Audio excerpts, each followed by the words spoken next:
আসসালামু আলাইকুম। আমন্ত্রণ জাগো স্পোর্টসে, সঙ্গে আছে আমি আফরিন সুমনা। শুরুতেই জানিয়ে দিচ্ছি সংবাদ শিরোনাম। ভারতে বিশ্বকাপ কেন খেলতে গেল না বাংলাদেশ, তদন্ত করবে ক্রীড়া মন্ত্রণালয়। একের পর এক তদন্তের নামে বর্তমান ক্রিকেট বোর্ড ও সভাপতি বুলবুলকে চাপে ফেলতে চাইছে কি ক্রীড়া প্রতিমন্ত্রী? ইতিহাসের দীর্ঘতম নো বল, আমিরকে ছাড়িয়ে গেলেন আরেক পাকিস্তানি। মুস্তাফিজের চোট কতটা গুরুতর জানা গেল। আরও এক বাংলাদেশি ক্রিকেটারকে সুখবর দিল পিএসএল।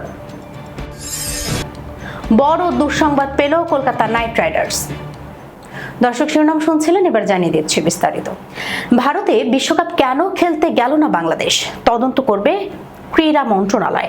একের পর এক তদন্তের নামে বর্তমান ক্রিকেট বোর্ড ও সভাপতি বুলবুলকে চাপে ফেলতে চাইছে কি ক্রীড়া প্রতিমন্ত্রী? সদ্য সমাপ্ত টি-20 বিশ্বকাপে অংশ নেয়নি বাংলাদেশ। নিরাপত্তা উদ্বেগজনিত কারণে ভারতে বিশ্বকাপ খেলতে যেতে অস্বীকৃতি জানিয়ে বাংলাদেশ নিজেদের ম্যাচগুলো শ্রীলঙ্কায় আয়োজনের দাবি জানিয়ে আইসিসিকে চিঠি দিলেও সেই দাবি ভোটাভুটির পর প্রত্যাখ্যান করা হয়। বিসিবির এমন বোল্ড সিদ্ধান্ত দেশে বিদেশে ব্যাপক প্রশংসা পায়। বিসিবির তখন অবস্থান ছিল দেশের সম্মানের প্রশ্নে কোনো আপোষ নয়। পরে বাংলাদেশ ভারতে যেতে রাজি না হওয়ায় তাদের সরিয়ে স্কটল্যান্ডকে বিশ্বকাপ খেলার সুযোগ দেওয়া হয়। ভারতে বিশ্বকাপ খেলতে না গিয়ে নিজেদের সিদ্ধান্তে অটল থাকায় বাংলাদেশ ক্রিকেট বোর্ডের দৃঢ়তা যেমন প্রশংসা কুড়িয়েছে, তেমনি কিছু প্রশ্ন উঠেছে। বাংলাদেশের ম্যাচগুলো শ্রীলঙ্কায় আয়োজনের জন্য বিসিবি আইসিসিকে পত্র দিয়ে আবেদন জানালেও সেই আবেদন প্রত্যাখ্যান হয়েছে। আইসিসির সদস্য দেশগুলোর ভোটাভুটিতে পাকিস্তান ক্রিকেট বোর্ড ছাড়া আর কেউই বাংলাদেশের পক্ষ নেয়নি, যেটিকে বিসিবির দায়িত্বে থাকা কর্তাদের বড় কূটনৈতিক সীমাবদ্ধতা হিসেবে দেখছেন অনেকেই। বাংলাদেশ কেন বিশ্বকাপ খেলতে যেতে পারল না, এর কারণ খুঁজে দেখা হবে বলে জানিয়েছেন যুব ও ক্রীড়া প্রতিমন্ত্রী আমিনুল হক। মিরপুরে একটি অনুষ্ঠানে সাইকেল বিতরণকালে তিনি বলেন, বাংলাদেশ কেন বিশ্বকাপ খেলতে যেতে পারেনি, কূটনৈতিক কি ব্যর্থতা ছিল তা নিয়ে তদন্ত কমিটি গঠন করা হবে। ইতিহাসের দীর্ঘতম নো বল, আমিরকে ছাড়িয়ে গেলেন আরেক পাকিস্তানি। পাকিস্তানের ফাস্ট বোলার আসাদ আখতার খুবই অদ্ভুত উড়ে নো বল করে সোশ্যাল মিডিয়ায় ঝড় তুললেন। পাকিস্তানের ঘরোয়া টি-20 প্রতিযোগিতা ন্যাশনাল টি-20 কাপ ম্যাচে এমন দৃশ্য দেখা গেছে। পেশোয়ারের ইমরান খান ক্রিকেট স্টেডিয়ামে লাহোর ব্লুজের বিপক্ষে করাচি ব্লুজের হয়ে ওই ওভারে আসাদ 21 রান দেন। দুটি ওয়াইড ও দুটি নো বল দেন তিনি। নো বলের একটিতে তার সামনের পা বোলিং ক্রিজ থেকে অনেক দূরে ছিল। তাতে অনেকেই 2010 সালে লর্ডস টেস্টে ইংল্যান্ডের বিপক্ষে করা মুহাম্মদ আমিরের কুখ্যাত নো বলের স্মৃতিচারণ করেছেন। ওইবার পাকিস্তানের পেসার স্পট ফিক্সিং এর দায়ে নিষিদ্ধ হন।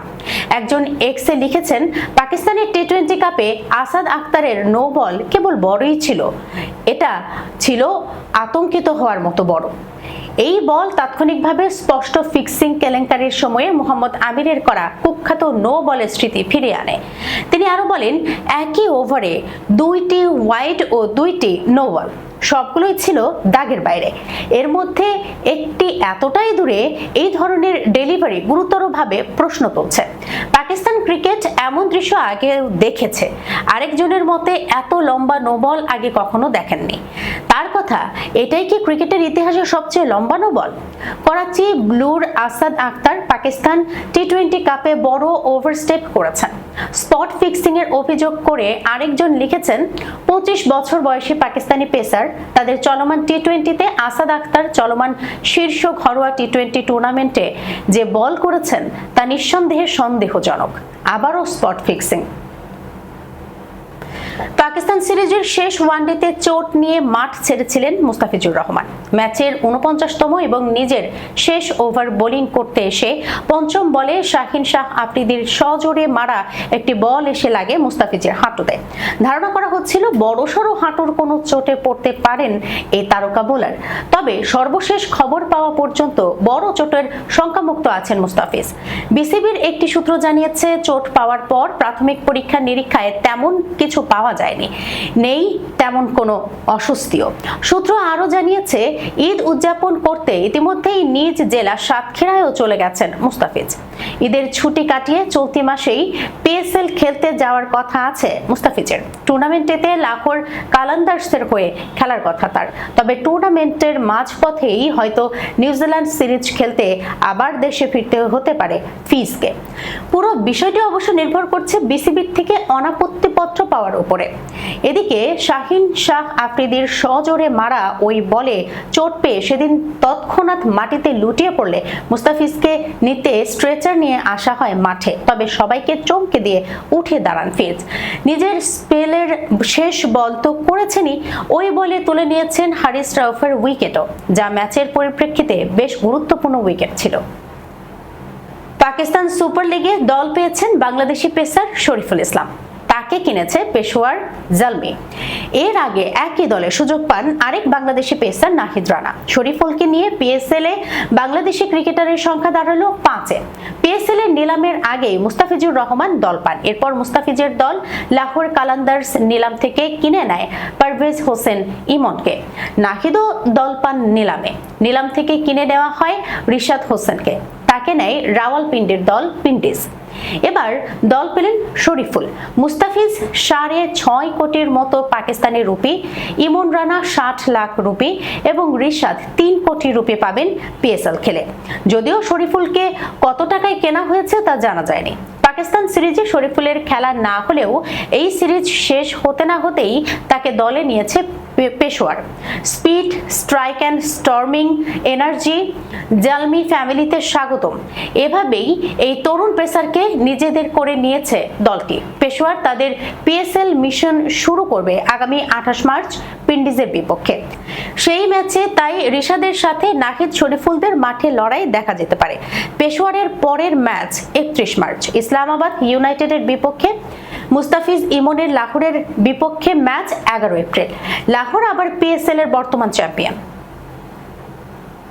ইন্ডিয়ান প্রিমিয়ার লিগ কর্তৃপক্ষ নির্দেশ দেয় স্কোয়াড থেকে বাঁ হাতি পেসার মুস্তাফিজুর রহমানকে বাদ দিয়েছিল কলকাতা নাইট রাইডার্স। এবার সেই পেস বিভাগেই বড় হোঁচট খেল দলটি।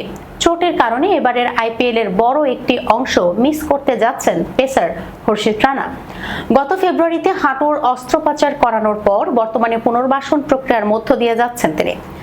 ESPN ক্রিকইনফোর প্রতিবেদনে বলা হয়েছে, দক্ষিণ আফ্রিকার বিপক্ষে ভারতের টি-20 বিশ্বকাপ প্রস্তুতি ম্যাচে হাঁটুতে টান লাগে রানার। এরপর অস্ত্রোপচার করাতে হয় তাকে।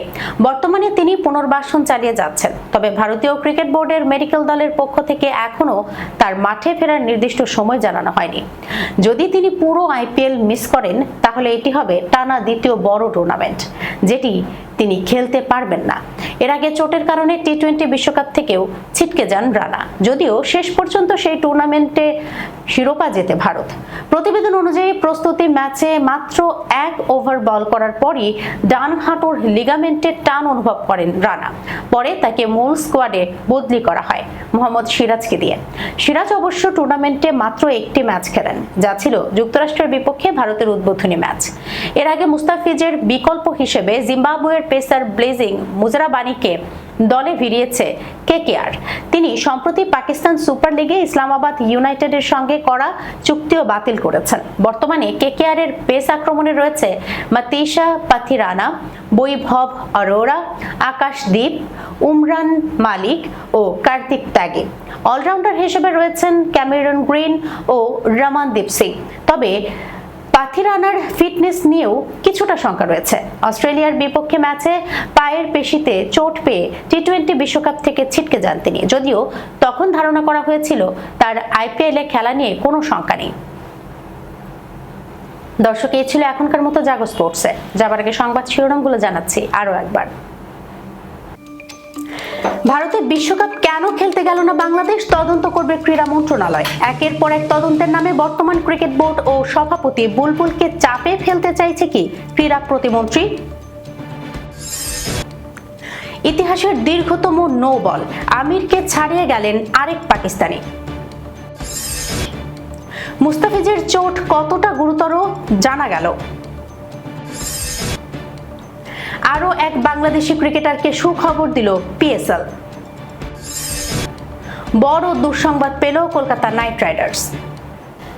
এখনকার মতো এই পর্যন্তই। এতক্ষণ পর্যন্ত যারা সঙ্গে ছিলেন সবাইকে ধন্যবাদ। আল্লাহ হাফেজ।